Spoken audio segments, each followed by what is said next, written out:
कुरान कुरान की बात कर रहे हैं। इसमें लिखा है कि इज्जत और जिल्लत देने वाला ऊपर वाला है, और ये बात सच है। कौन?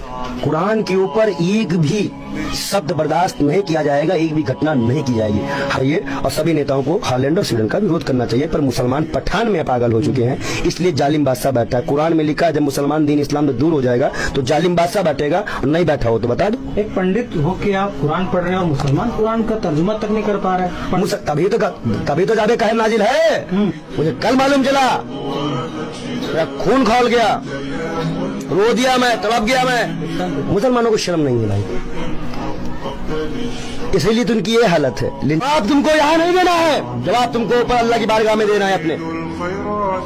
जहाँ सारे नबी इकट्ठा होंगे क़यामत के उस दौर में, और देश के मुसलमानों से कह दो कि नाच गाने से बाहर निकलो, पठान से बाहर निकलो, मूवी से बाहर निकलो, और देखो तुम्हारे इस्लाम के साथ क्या क्या किया जा रहा है। वो क़यामत के दिन तक कभी सुकून से नहीं सोएगा। स्वीडन और हालैंड का हाल ही में देखिएगा क्या अंजाम होने वाला है, वो आप खुद देख लेंगे।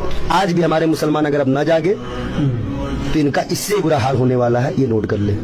और ये इस धरती पे इनको दिखा दे कि कुरान के साथ छेड़छाड़ करने का अंजाम क्या होता है। लिख के ये बात दे कि गलती हो गई है, गलती हो गई।